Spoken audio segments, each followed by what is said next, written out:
Two doctors stood in the hallway of Marilyn Monroe's Brentwood home, neither one knowing the other had just been there. Dr. Ralph Greenson, her psychiatrist, had left 30 minutes earlier after administering a shot meant to calm her nerves. Dr. Hyman Engelberg, her personal physician, arrived with a fresh prescription for sleeping pills, the third bottle this month. Neither doctor had consulted the other. Neither doctor knew what medications the other was prescribing. And neither doctor could have predicted that this dangerous game of pharmaceutical roulette would end with Marilyn's lifeless body discovered just weeks later, surrounded by empty pill bottles that told a story Hollywood desperately wanted to keep secret. This wasn't just medical malpractice, this was systematic negligence, enabled by an industry that valued performance over health, image over reality. For years, Marilyn had been caught in a vicious cycle that her fame had created: sleeping pills to survive the nights alone, energy injections to perform for the cameras, more sleeping pills to come down from the chemical high. The studio executives knew, the directors worked around it, and the doctors, they kept writing prescriptions, each one contributing to a tragedy that would shock the world and raise questions that remain unanswered even today. If you want to discover the untold stories behind Hollywood's golden age and the secrets that shaped America's most iconic stars, make sure to subscribe to our channel. We bring you the truth behind the legends, one story at a time. The year was 1952, and Marilyn Monroe was just beginning to taste real fame. A magazine reporter arrived at her apartment for an interview, expecting glamour and luxury. Instead, what he witnessed became one of Hollywood's most bizarre anecdotes. Marilyn walked into her tiny kitchen, opened the refrigerator, and pulled out milk and a single egg. The reporter watched in confusion as she poured warm milk into a glass, cracked the raw egg directly into the liquid, and stirred it with a spoon. No cooking, no seasoning. She simply lifted the glass to her lips and drank it down in 3 long swallows, the raw egg sliding down her throat like a pharmaceutical necessity rather than a meal. When asked about this unusual breakfast, Marilyn smiled and said it was her secret to maintaining her figure and energy. But what she didn't tell that reporter was that this strange ritual was already the beginning of a much darker pattern. Food had become functional, not pleasurable. Eating was a task to be completed quickly so she could move on to what really mattered, the pills and injections that actually controlled her day. By 1955, Marilyn Monroe had become one of the biggest stars in the world. Films like Gentlemen Prefer Blondes and The 7-Year Itch had cemented her status as America's ultimate sex symbol. But behind the platinum hair and breathless voice, a pharmaceutical dependency was taking root that would eventually consume her entire life. The studio system in the 1950s operated with brutal efficiency. Stars were considered property, investments that needed to perform on demand regardless of their physical or mental state. If an actress was tired, there were pills for that. If she couldn't sleep after a grueling 18-hour shoot, there were pills for that too. And the studios made sure their valuable properties had easy access to doctors who understood the unspoken arrangement: keep the stars working, no matter what it takes. Marilyn's insomnia had begun in childhood, born from years in foster homes and orphanages where she lay awake wondering if anyone would ever want her.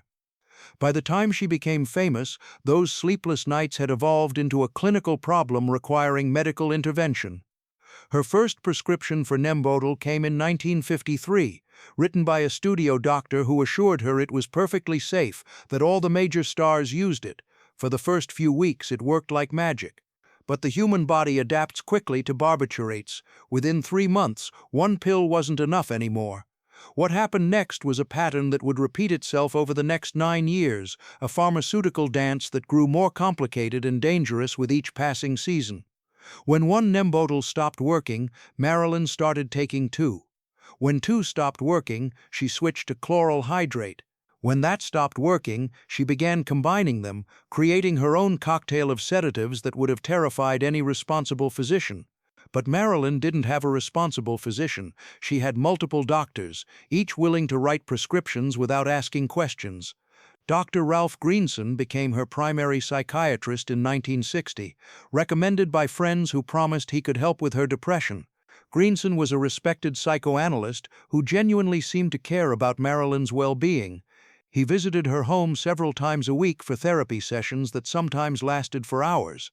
But Greenson also wrote prescriptions, lots of them. His medical records would later show that he prescribed Nembutal, Seconal, and Chloral Hydrate on a regular basis, sometimes writing new prescriptions before the previous ones should have run out. Then there was Dr. Hyman Engelberg, who handled her general medical care. He too wrote prescriptions for sleeping pills, apparently unaware that Greenson was doing the same thing. The result was a pharmaceutical free-for-all. Marilyn was receiving prescriptions from at least 2 doctors simultaneously, sometimes picking up new bottles from different pharmacies in the same week.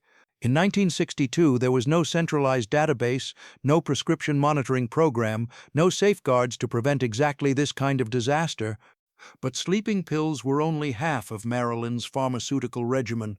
During the day, she struggled with the opposite problem. She couldn't stay awake. The heavy sedatives left her groggy and confused for hours after waking. She would arrive at the studio, barely able to remember her lines, her eyes glazed and movements slow. Enter Dr. Max Jacobson, a physician who had become famous in Hollywood circles for his miracle vitamin injections. Stars called him Dr. Feelgood because his shots produced an almost immediate surge of energy and euphoria. Jacobson's patient list read like a who's who of 1960s celebrity culture: President John F. Kennedy, Truman Capote, Tennessee Williams, and countless Hollywood actors. What Jacobson didn't advertise was that his miracle shots contained methamphetamine mixed with vitamins, steroids, and other substances that would later be banned by medical authorities. Marilyn began seeing Jacobson in 1960 during the filming of Let's Make Love. Jacobson would arrive at her home with his leather medical bag and inject a cocktail of drugs directly into her bloodstream. The effect was instantaneous. Within minutes, the fog would lift from Marilyn's mind. Her eyes would brighten, her speech would quicken, and she would feel a rush of confidence and energy that made everything seem possible. But the crash always came. By evening, the artificial energy would drain away, leaving her more exhausted than before, her heart racing and her mind spinning with anxious thoughts that made sleep impossible without heavy sedation. It was a pharmaceutical merry-go-round that couldn't be sustained indefinitely, but in Hollywood's golden age, nobody was looking at the long-term consequences. The consequences of Marilyn's pharmaceutical dependency became impossible to hide during the filming of Some Like It Hot in 1958 and The Misfits in 1960. Director Billy Wilder found himself dealing with an actress who could barely function. She would arrive on set hours late, sometimes not at all. When she did appear, she often couldn't remember her lines, requiring dozens of takes for even the simplest scenes. In one famous example, Marilyn needed 59 takes to correctly deliver the line "It's me, sugar," while opening a drawer. Co-star Tony Curtis would later say that kissing Marilyn was like kissing Hitler, a cruel comment that revealed just how much tension had built up during the troubled production. But Curtis and the other cast members didn't fully understand what they were witnessing. They saw an actress who seemed lazy and unprofessional. What they were actually watching was a woman struggling to function while trapped in a pharmaceutical fog she couldn't escape. The situation grew even worse during The Misfits, Marilyn's last completed film. She was hospitalized twice during filming for what was officially described as exhaustion, but was actually pharmaceutical overdose.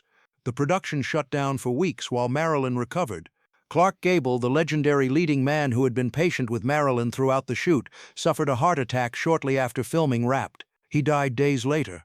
What these film sets revealed was a truth that Hollywood desperately wanted to suppress. Their biggest star was disintegrating before everyone's eyes, held together by an increasingly complex web of prescriptions and injections that was obviously unsustainable. By 1961, Marilyn's nightstand had become a pharmacy unto itself. Visitors to her Brentwood home were shocked by the sheer number of prescription bottles that lined her bedroom furniture, each one labeled with different doctors' names and different pharmacies. There was Nembutal for sleep, Chloral Hydrate for anxiety, Seconal for those nights when nothing else worked, Demerol for pain. The most disturbing aspect wasn't just the quantity, but the lack of coordination between the doctors who prescribed them. Greenson and Engelberg rarely communicated about Marilyn's medications, despite both being responsible for her care. It was a dangerous blind spot that would have tragic consequences.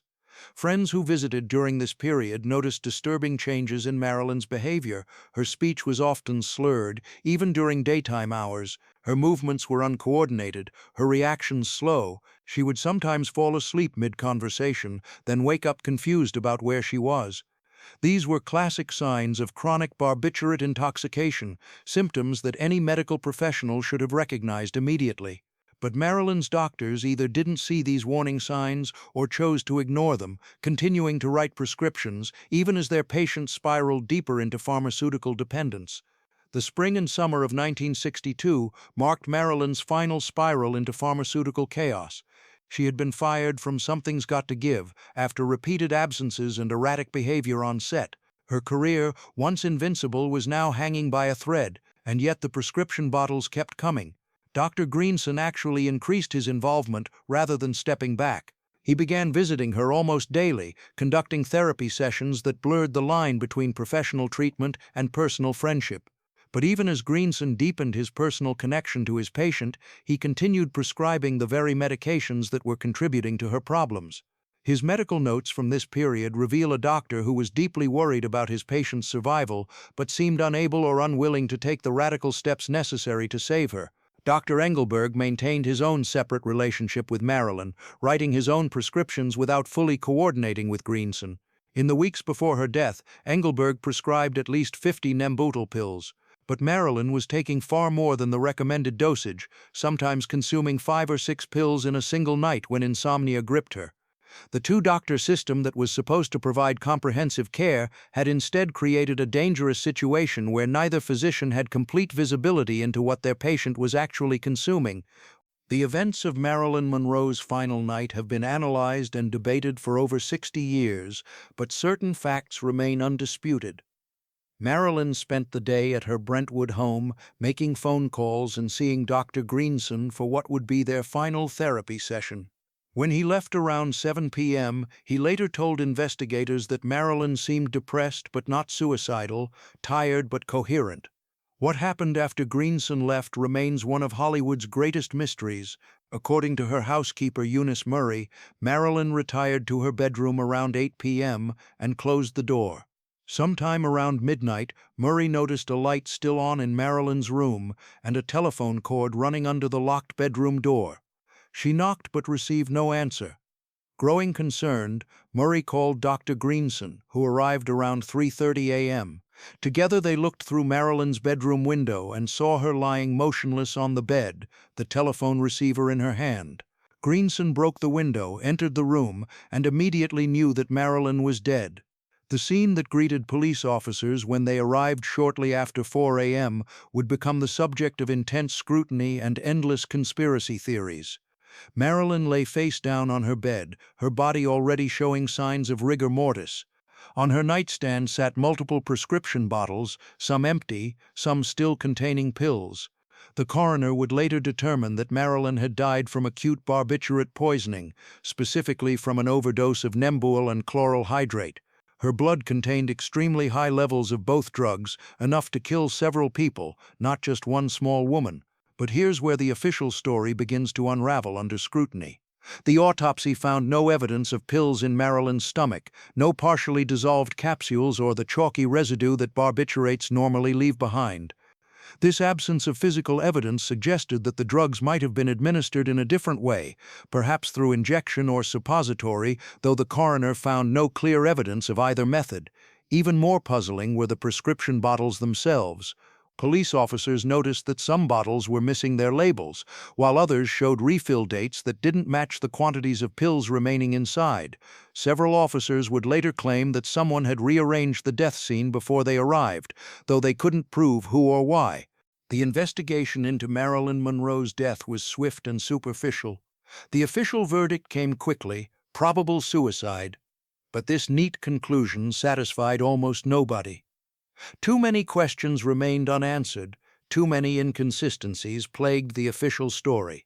Dr. Greenson and Dr. Engelberg both faced intense scrutiny in the weeks following Marilyn's death. Investigators discovered that both doctors had been prescribing barbiturates to Marilyn simultaneously, apparently without coordinating their care. The revelation sparked outrage in the medical community and led to calls for better prescription monitoring systems. But neither doctor faced criminal charges or lost their medical licenses, despite clear evidence of questionable prescribing practices. The broader question that Marilyn's death raised was how many other stars were caught in similar pharmaceutical traps. The answer would have been deeply disturbing. Dozens of major stars in the 1950s and 1960s were using prescription drugs at dangerous levels, enabled by physicians who operated under the Hollywood Code of Discretion and Availability. Judy Garland would die from a similar overdose in 1969. Elvis Presley would follow in 1977. The list of celebrities whose lives were destroyed by prescription drug dependency is long and tragic, and Marilyn's death was simply the most famous example of a systemic problem that the entertainment industry refused to acknowledge or address. Today, Marilyn Monroe's face appears on countless posters, coffee mugs, and pieces of pop culture memorabilia. She remains one of the most recognizable icons of the 20th century, her image frozen forever in glamorous perfection. But behind that perfect image lies a tragic story of medical negligence, pharmaceutical dependency, and systemic failure that cost a talented woman her life at just 36 years old. The prescriptions that killed Marilyn Monroe weren't dispensed by criminal dealers in dark alleys. They came from respected physicians in professional offices, written on prescription pads with legitimate medical licenses.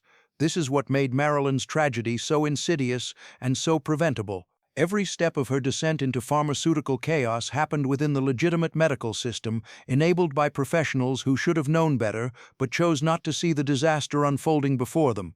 The morning ritual that started it all, that strange glass of warm milk with raw eggs stirred in, now seems like a harbinger of everything that followed. Food was the first thing that became functional rather than pleasurable for Marilyn, the first sign that her relationship with her body had been reduced to a series of mechanical inputs designed to maintain performance.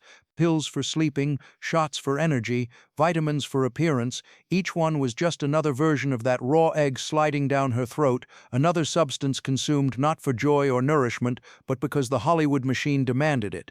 The scandal of Marilyn Monroe's prescriptions isn't just a historical curiosity or a tragic footnote to a glamorous life.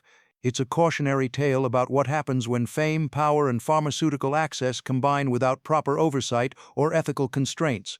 The doctors who wrote those prescriptions, the studios that enabled her dependency, the industry that looked the other way, they all share responsibility for a tragedy that should never have happened. Every empty pill bottle found on Marilyn's nightstand that August morning represented a failure of the system that was supposed to protect her. And 60 years later, those bottles still whisper their accusation: this was preventable, this was wrong, and this should never happen again.